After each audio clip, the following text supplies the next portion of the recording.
Live now. Yes, we're live. I don't think we have had anyone come through the door yet. Yes, we have. Hello, Barbara. Barbara Project Kins here. And Bill. Hi, Bill. So great to see you both. Yes, we're here live today for Behind the Publication. This is tracking down... Oh, Marion. Hi, Marion. This is tracking down the families series. That gives the opportunity for people to come along for a casual chat. And Kathy, hi Kathy Stone from Kathy's Corner, and Mama Carol, who was here with me last week. Hi Carol. Yes, as I was saying, Behind the Publication gives the opportunity for, a family history writer to come along and chat to me about just about family history, as we all love to do. And here's Diane. Hi Diane, Musings of the Storyteller. Good to have you here, Di. Yes, so if you're like me, I'm fairly sure you love to chat about your family history. I know I do. I like to hear about what other people are doing with their research and with their writing, and I just enjoy the chat. So that's what we're all about. And Behind the Publication is the opportunity to come along and do just that. So today I'd love to introduce you to my guest. With me is Barbara Jean May from Heritage Hunters. I'm so pleased to have Barbara here. Also should say from Genealogy Disasters and Other Notable News. It's a newer publication that Barbara has now. So Barbara is a Pennsylvania family history research specialist, with her main focus being the southeast region of Pennsylvania. And Barbara is also very experienced in Polish and German research, which I'm looking forward to hearing a bit more about. Hello, Barbara. I'm so glad to be here. Just to start us off, could you tell us a little about yourself? As much or as little as you feel comfortable with. We're not here to pry. Okay, no problem. I've been doing genealogy since I was 15 years old. That's a very long time ago now. It started off as a social studies project in school that my sister was assigned. She was 4 years older than me. And she had done this beautiful family tree that, this is back before we've got our computers and our printers. So here she had the whole thing handwritten out, and she color coded it with her crayons, and it looked amazing. And I was like, that's really cool. And I kind of hung on to that. Well, 4 years later, I've got the same assignment, and I'm like, I'm going to do even better. Yeah. And I called my great aunt. I said, can you tell me anything more than what you told Wendy a couple of years ago? And we put together a whole bigger family tree. And after that, I was hooked. So, so I've been doing my genealogy off and on since I was 15. That was 1985. And,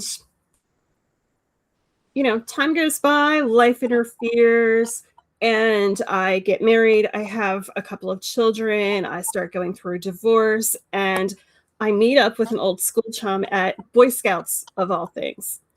And that's kind of where Hope and I got the idea to start our own group. We were trying to go to workshops and lectures and that kind of thing, but we're always dragging along kids. And we were like, we want to start our own group around here. So we started what we called Lower Bucks Genealogists. We've been meeting since 2008. And then after that, so it's just a local, interest group. And we run it in an open table format where everybody gets to talk about what they're working on.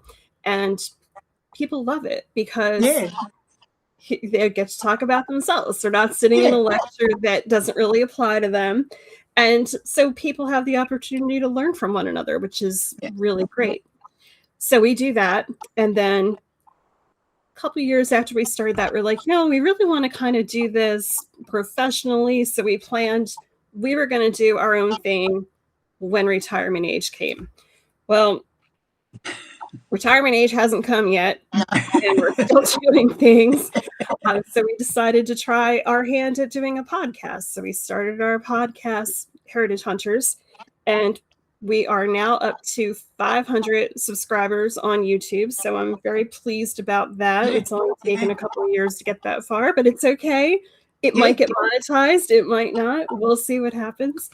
And from that, we've had little things in other little ventures that we've tried, and came onto Substack, and here we are. So Oh, that's amazing that you started so long ago and with a school friend, mhm, and you're still going. And as Barbara says, and I completely agree with Barbara about how you mentioned open table format. mhm. It's just a great way to describe it, and it's a great format, isn't it? It really is. And Yeah, during the pandemic, we had to just do it over Zoom, and really the pandemic kind of gave Hope and I a chance to reset and yeah, decide how we wanted to go forward, because before that we had found that it was taking up our entire Saturday. yeah, And right. now we've really streamlined things, and we Yeah, only take certain things with us, and yes, but we still have the main group. There's probably about 10 or 15 people who show up every month to the meeting, yeah. and we run it in 2 hours, and we chit chat, and it's kind of nice to be able to chat with people who share your interest, instead of Oh, like yeah, my husband, whose eyes sort of glaze over when I start yeah, telling him things. yeah. I So completely understand that. Which is, getting back to what I was saying at the start, we all love to chat about our family history, and with an interesting absolutely, audience is a great bonus. So, absolutely. is it depending on where the chat goes on the day as to what happens at the meeting? Is it We completely? we Yeah, we just go in and say hello, and just and everybody just yeah, starts. I'll usually open the meeting, and then I'll say, this is what I've had a chance to work on, or I broke this brick wall, or I found this clue, yeah, I found this really cool document, I listened yeah, to this really great yeah, podcast, what have you. yeah. Um, and then I bounce it over to Hope, and then she talks about what she's done, and that's usually stuff she's bought on eBay that has to do with genealogy. Right. Yeah, And then we pass it around to the next person, and we give yeah, everybody like yeah, 5 minutes to yeah, speak. yeah. It's And an awesome idea. It really yeah, is, and people are and learning as well exactly. in a If you conversation. say, if you say, "Hey, I found this really great document. Well, how did you find it? What led Yeah, it to you?" And people yeah, start taking notes, and yeah, it's really a great way to learn from each yeah, other. yeah, yeah, yeah. Oh, I just think it's fabulous. I haven't heard of anyone doing that before, you We know, like it. and especially I was going to mention a bit later actually, because of something else I was going to talk to you about, especially today when societies, especially small societies, are in danger of becoming irrelevant. Mm, Because a lot of people, well, if we want to keep younger people coming, yes. we've got to keep things interesting because we're not going to be around for a while, are we? I don't mean for a while, forever. I knew you So meant. yeah, so we've got to keep our meetings interesting, and interesting enough for them to come out of their houses and come, or get them online so they come. And I just think that's a fabulous idea. Yeah, yeah, I really Hope and do. I were actually thinking about trying to put together like a program for the Scouts, the Boy Scouts and the Girl Scouts. Yeah, Um, that hasn't come to fruition yet, but it's really an intriguing idea to be able to interest younger people in the genealogies. We would yeah, like to see that too. There was yeah, a time when I was the youngest person in the room, and yeah. that time is long past. And Yes, yeah. No, I'd like to that's see other younger genealogists. yeah, that's right, and it's going to have to happen, or you know, Yeah. um, but I notice there's a lot of younger people interested in researching now, a lot more than Mhm. there used to be. But whether they are going to societies and meetings, I'm not really sure. But Probably Barbara not. said it reminded her of Mission Genealogy that Barbara has once a Mhm. month. It's like a clubhouse. She calls it the clubhouse, and it's just come along and chat with, just like you're saying that you do. Um, Right. I've got to get back into going to those. yeah, I went to a yeah. couple, and And they are really so, good, and you never ever know at the start, and I'm sure your meetings are the same. You mhm. never ever know where the conversation's going to take you on the No. day. Yeah, yeah, yeah. No, you So, don't. yeah, and Tamara agrees that that's a great idea also. So, hello, Tamara. Good to have you here. Yes, so why I was going to chat to you about the societies was I noticed that before we get into Heritage Hunters, while we're on the topic here, you have had a launch or about to have a launch, I'm not sure, of the Bucks County Lineage Society. So, Tell us a bit right. about that. So Hope and I, well, this was actually a Barb idea. It's pretty funny. I come up with a bunch of ideas and I say to Hope, I've got this great idea. And she just Yeah, kind of rides along. She's my ride or yeah, die. yeah. But I had seen that the Genealogical Society of Pennsylvania had a pretty decent program, and I kind of wanted to complement that program with emphasizing Bucks County. We live in such a historic area in Bucks Okay. County, Yeah, and most notably with William Penn founding Pennsylvania, living at Pennsbury Manor in Fosington in Bucks County. So starting really from the birth of the state. yeah, And I think that people with long lineages from the birth of the state should also be able to have a little lineage society where yeah, they can talk about their ancestors. And I would like to collect those ancestor stories and lineages to have on file for the future generations, yeah. because those kind of records from the 1600s and the early 1700s are so difficult to find. Wow. So I Yeah, think it would be good to have them, yeah, stored somewhere within Bucks County. And, the Bucks County archives, they do have a lot of stuff, but I think it would be really great for somebody to be able to say, hey, my family's been here since William Penn's time. yeah. They were contemporary or what have you. And I think that would be really a wonderful thing. So I decided to try this, put it out there. I did have a couple people express some interest, so I'm just kind of waiting, and I need to advertise it a little bit more. Yeah. But the way that it would work would be complementary to what GSP is doing and what other lineage societies are doing. So it doesn't overshadow what they're doing, No, but it no. what they're doing. Stands alongside. Yeah, yeah, So I worked really hard to make sure that there was that distinction yeah, yeah. between them. So are you planning to put this information online, or? That is my long-term plan. I also wanted to get it into some sort of book Yeah, yeah, once that starts coming in. And what yeah. eventually what I'd like to do is have in the book would be, okay, the descendants of Jeremiah Langhorne, and then list it out like a genealogy. So I think that could be really interesting. Oh, I think it could, and in years to come, when people come looking, yes, wouldn't you love to have found something like that when you're researching your family? Absolutely, absolutely. Yeah, yeah. So we talk about being good ancestors, So yeah, I think that would be great, and it would probably really stand alongside, but be different to what's already available. And we have my own town, Penn-Barrow. They have a little history book that they put together, and then the town just south of us, Humboldt, has also put together a history book. And I think that aligning those genealogies with these history books would be really would work well. Yeah. I think it's great. So I mentioned earlier about your Polish and German skills in research. Tell us how that came about. I presume you had family come over from Poland and Germany? Yes, ma'am. I am 3/4 Polish. Right. And then that last 25% that's kind of broken between French and English and the German. So my mother is 100% Polish, and that whole side of the family started with my uncle asking me if I thought we were related to this Olympic skier named Jean Kotlarek.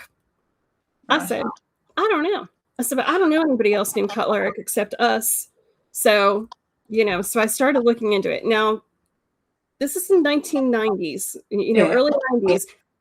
The internet's not really a thing yet. I mean, it is, but it's dial up through AOL. Yeah. Ancestry doesn't exist yet. So I'm going through the white pages and writing letters to all of the male Kotlaricks saying, and in the 90s, I didn't know what I was doing. Yeah. So lo and behold, I get a letter back from my uncle who lived down in Bridesburg section of Philadelphia, went down to meet him, found out that whole side of the family, there was like 10 siblings and they all had kids, and all of Bridesburg, it just seems to be this one area where you practically need a passport to get into Bridesburg. I mean, it's all completely Polish down there. So that's kind of how it started. And then, hey, Mama Carol, I believe Ancestry started in 1992, perhaps. I'm not sure about 1993. I thought it was 92, but it was like a long time they ago. really didn't have anything yet. It was mostly family search and the IGI, if you remember the IGI. So fast forward, Polish records start coming online, and I would just soak up anything I could about the Polish records. And then the other thing was, you really kind of had to keep in mind, well, on one census they're Polish, on the next one they're German, and on the next one they're Russian. On the next one they won't even list it. So it was kind of frustrating to try to figure out where exactly in Poland they were. And I didn't really start to realize where exactly the families came from until I started using tools like Geneteka and Scaneteka. And those are usually the two big ones that I use. And I also use the Poznan Project and Bazia Famula. That's where I find most of the records. But I can tell you, Scaneteka, I've spent hours just flipping through church books, looking for names, that are applicable to me. And a lot of the stuff that's on Geneteka is now on Family Search as well, which is wonderful. But you can't. Sometimes they've got the images, other times they don't. So you have to actually get back to the source to try to find the actual records. All that being said, and this is, again, on my mom's side, all that being said, I've been able to get back to the 1790s on 2 of her lines. I've just had a really big breakthrough about my great-grandma, and I can tell that story in just one second. Now, on my dad's Polish line, one of the family members had they called it a family prayer book. In this book was written out the genealogy from 1780 that starts with a Friedrich May in Biazunia, Poland. Only they spell it M-E-Y, not M-A-Y. And so it's written in very, very, very bad handwriting in Polish. So again, I'm picking out the names, I'm picking out the dates, figuring out what's where. And it wasn't until maybe the last 3-4 years that I've been actually able to validate that with records from Geneteka and Scaneteka. And interestingly enough, my great-grandfather, May, I was looking for his birth record. I knew it had to be there. It said that they had the records for there, and could not find him. Ernst May, couldn't find him. I did find an Ernst Olszewski. And I'm like, so I looked it up. Here, my great-grandfather was born out of wedlock. So they recorded him, mother's maiden name, and then in the margins, they wrote when my third great-grandfather came and married her. And and made it right, So great find. Crazy stuff, but that took a lot of nights just sitting there paging and paging and paging. So you just never know, do you? And one of the you just never know when you're going you to don't. come You across don't. that little And then one of the great things.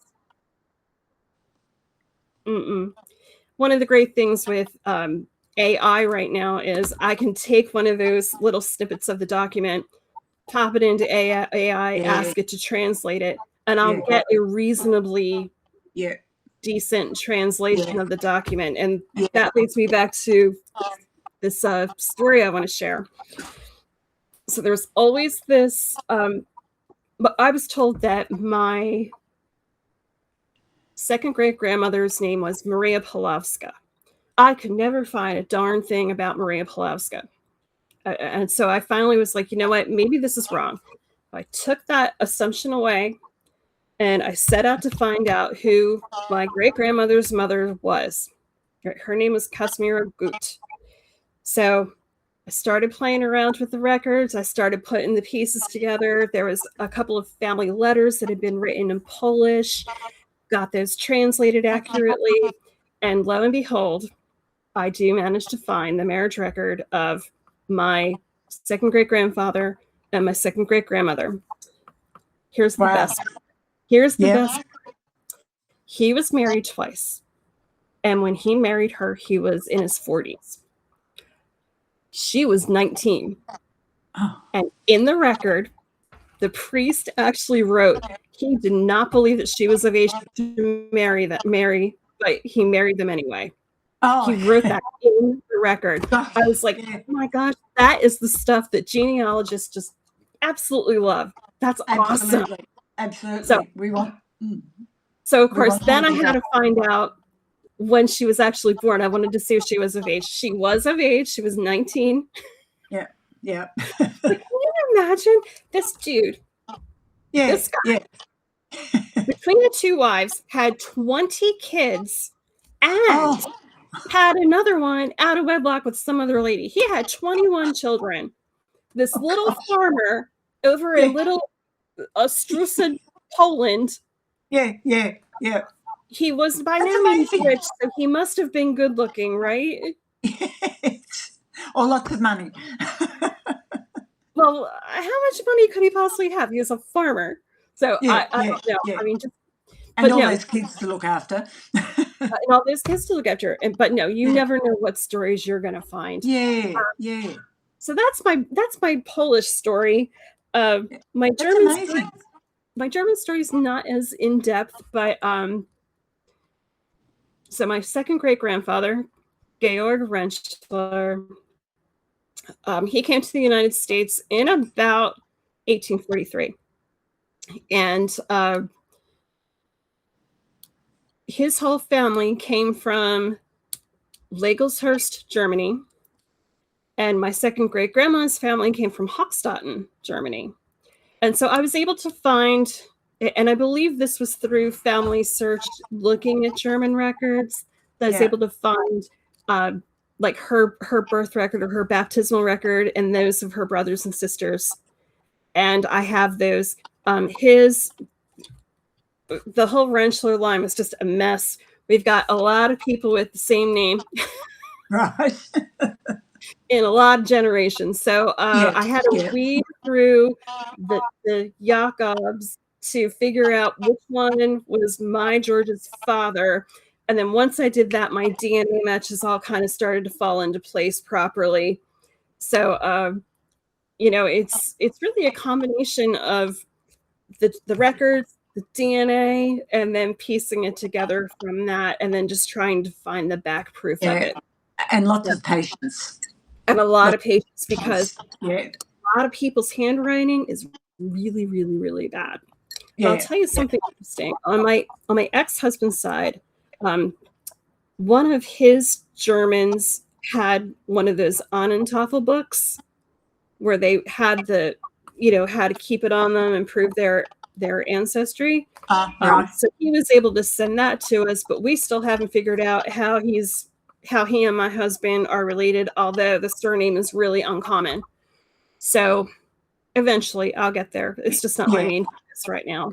Yeah, yeah. That list is always too long, isn't it? Yes, of things to be done. Yeah. So tell us about your grandmother, Louisa, wasn't it? Louisa Christina. Christina. She was my great grandma. And the amazing thing about this woman, well, there's a couple of amazing things about her. but I was going through, and really this mysteries kind of started again in the 90s. I was down at the National Archives. I was taking a correspondence course through the National Genealogical Society, and I gone down to the National Archives, and on the 1900 census, there were 2 great aunts on the 1900 census that I didn't know anything about. So riding home on the train, I called my aunt and I said, I got a question for you. She says, yeah. And I said, who were Aunt Annie and Aunt Clara? She gets really, really quiet. And I'm thinking, ooh, we found something good, right? Yeah. Because I haven't thought of them in years. And so here, that's when I learned that my great-grandfather had been married twice. Right. So first to a lady named Elizabeth Jamison, who came from Norristown, Pennsylvania, and then second to my great-grandma, Louisa Christina Rensselaer. So as I was digging into their marriage, I found out that she was also married before. And I'm like, ooh, what happened to this dude? So it turns out, so I keep digging. I finally find this little tiny advertisement in the newspaper saying that a divorce was granted for Louisa Menzies from William Menzies. And that was in 1894 in the Philadelphia Inquirer. Now, when they listed the woman's name first, that means that it went in her favor, which in 1894 was really, really, really unusual. Yeah, yeah. I still haven't been able to get the actual divorce docket. It's going to require a trip down to the city one afternoon and physically look myself. But I'm curious. Was he an alcoholic? Was he a wife beater? What made them? Okay, so my great-grandfather, he had 5 children with the first wife. And when he got married to Louisa, he said he didn't want any more children. So he had 10. And thank goodness that they did, because here I am. You are. Yeah. But she must have been something else to win a divorce in Philadelphia in the 1890s. It had to have taken great courage. Yeah. Oh, absolutely. Oh, you'd love to know that story, wouldn't you? Mm-hmm. Absolutely. Yeah. So one day you will. Oh, I will. Yes. Yeah.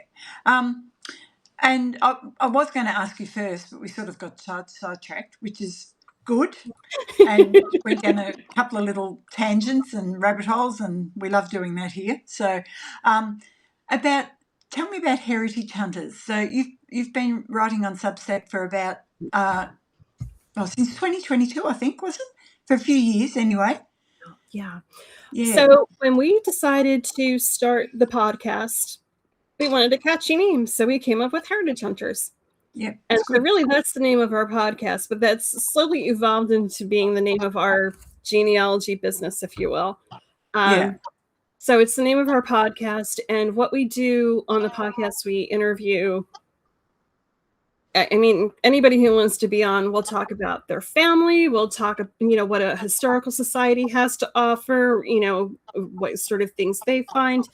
So we like both history, we like both genealogy, since they really do go hand in hand. So we welcome people to either give us ideas of what they want to hear about, or the chance to come on and be a guest. Yeah. And so that's kind of what we're doing. We're sort of labeling everything under the Heritage Hunters name. So we've got, the podcast, our little genealogy group is eventually going to be just called Heritage Hunters instead of Lower Bucks Genealogists. And then also the Bucks County Lineage Society is falling under Heritage Hunters. Yeah. So do you both write the posts, or do you just write the posts? No, I just write the posts for now. I was telling you earlier, I had some crazy work hours. Hope always has crazy hours. Can work from home, where I have, in the meantime, I can do some writing. She doesn't. She's still in an office environment. She works in a healthcare system for scheduling. And Yeah. so she's Yeah. always on the go. Yeah. Oh, look, I'd recommend people go over and have a look at Heritage Hunters. You've got some really interesting articles there. Thank you. Up until now, I have popped in every now and then and read them, but it's been a little while. So, yeah, I was, especially, I love the article you wrote about Louisa. I did. You know, we don't read enough about our female ancestors. So, No, you know, it always takes my interest when I see, a great story about a female. So, yeah. Before we finish, you have to tell us about your disaster publication. So many moons ago, there was this really great website called Gen Disasters, and it kind of went defunct. Yeah. But what I liked about it was it talked about, disasters local to different areas, and then kind of wove the stories in about what was happening at that time. So you could sort of relate to what was going on with your genealogy if you had people in that area. So the more I dug into it, I looked around on Facebook. There was a Facebook page, but nobody has posted since before COVID. I looked around on Reddit, and I learned on Reddit that they had actually been hacked and all their stories were gone. So I was like, oh, that's awful. So I decided I was going to start my own, giving it a different name, of course, because again, I don't want to trample on anybody else's work, and, but I thought that would be really interesting. So I came up with a couple of things. So I was sort of focusing in Bucks County first. And I haven't had a lot of time to write lately on anything, unfortunately, but I think it's really interesting, especially if you can tie your family history to it as well. So I started that Substack, got it out there, and invite people to, if they have an idea, there's a button on there that says submit your own idea. I'll research it and write it up. Yeah. And I promise I will. I know I haven't had a lot of time. No, I mean, I think that Gen Disasters was definitely a really important tool for genealogists. And there should be something like that. So that's why I decided to start it.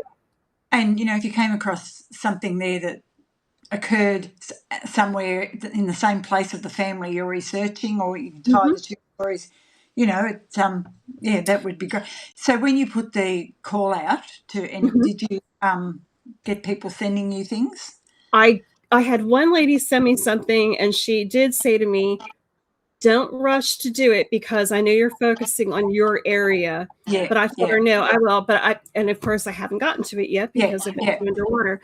But so I think if I publicize it more, I'll get it out there. I just need to write more articles and stuff. Because what I loved about that, it just made me think how often I'm researching or just, reading articles that as I'm doing something else.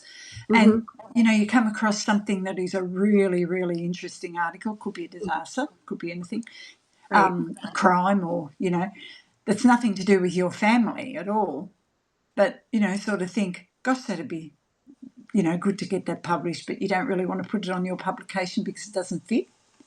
So I just think that was a great idea to do that. So, well, I just need more time to write. If I can find that, that'd be great.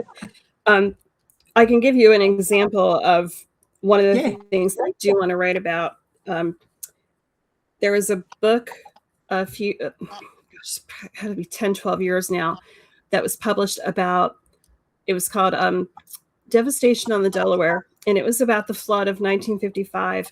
A couple of hurricanes had come through the region and flooded the Delaware River. Well, we have a story in my family about the flood of 55. Here, my second, or I think it was my second cousins, I'm trying to think of the relationship real quick. My second cousins were actually living on the Neshaminy Creek. And my mom remembers them, her family going down to the cousin's house and helping them get stuff out of the house and bring it up to where my parents, or my mother, was living with her parents, to get it away from the floodwaters. And then and this is awful. The other thing she told me about this was there's a cemetery right down across the creek in Bensalem, close to where these second cousins lived. And the Neshaminy Creek had risen so high that it was actually washing away caskets from the cemetery. Oh, She remembers seeing the caskets going down the creek. oh, how I sad do is that? imagine, but Oh, in yeah. a way, what a cool story. Yeah, absolutely it is, yes. But so I definitely want to do like a little article about that. It'll be centric to my family, but there are so many people who are affected by it. I would love to Yeah, see other family or other people yes. chime in on that particular one with what they remember about the Yeah, flood of yeah, 55. yeah, Um, yeah, I think that would be really yeah, intriguing, even though absolutely. Yeah, Mary Schaefer wrote this amazing book, and by the way, it is a really good book if anybody ever wants to read it. Devastation on the Delaware by Mary Schaefer. She wrote a really compelling book. right. But it would be really neat to get some other people who've heard firsthand stories from their ancestors about Yeah, surviving that particular it would be. disaster. It was Yes, awful. It was, yeah, um, yeah. And it's possibly life-changing, a life-changing exactly. event for people. Hmm. So, yeah, it would be interesting.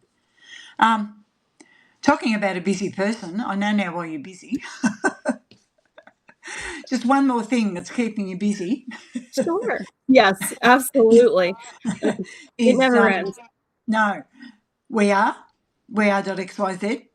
I did read that you were working on your putting your information in there. So how are you planning to use? Are you putting your tree there, or are you planning to use it as an archive, or what's your plan with it? So I've uploaded a lot of information to We Are XYZ, Yeah, and I've invited one cousin to it. yeah, Um, my my kids don't seem to be very interested in it. yeah. So I kind of haven't really made a big to do No, about it. But I did you invite scare them Tricia off. to it because I was trying to find a really good way to share with the family Yeah, each year the stuff that I find. And then I started thinking, well, since We Are XYZ is sort of private unless you invite people, I thought that would yeah, be a good, instead of sticking it all out on Ancestry, right? yes, yeah, So yeah, I find the platform is really fun to use. yes, yeah, I think Simon's done a really great job with it, and he's just amazing. yeah, I had actually had a nice long chat with him one day, on Zoom, and yeah, he's done an incredible job with this platform, and I yeah, really do like it a lot. But yeah. with genealogy, it's never done. No, exactly. Do you ever get So I asked? always, Do you right. So I always ever kind get? of, should I start inviting people or should I leave it go? Wait till Yeah, I get this part done. yeah, yeah, yeah, So yeah. that's what I've been doing with it. But I do like the fact that you can put your photos on there, that you can Yes, link yeah, them to people, yeah, and it just seems yeah, like once you have it done, it's going to be yeah. amazing. But It's I never yeah, feel like I'm done. yeah. I came to it for the same reason actually, because I have a niece who's the only family member that I've ever come across really that is remotely interested, but she's very interested. Hmm. So that's why I sort of went to We Are because I thought, well, I'll invite her, and I was sending her information all the time, Right. and documents, and I thought, oh, it has to be an easier way. It was just so time consuming, but I wanted to keep her interested. Hmm. So I've started, and I have my tree there, and I've started putting my documents on there, but things came to a bit of a stop just because of life. Right. Right. So I've been thinking about it the last few weeks, and I'm about to get back to it. So, but I agree with you. It's a great platform to use, It and it's really just is. And the price yeah, is right. You can't yeah, beat it.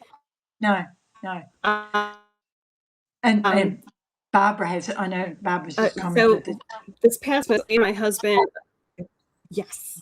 Yeah, Um, yeah, so at Christmas time, I made for my husband a book of life. I did 5 generations of his family, all the records I could find, and gave it to him for Christmas. And we took it up to his mom's for the Christmas holiday we spent with them.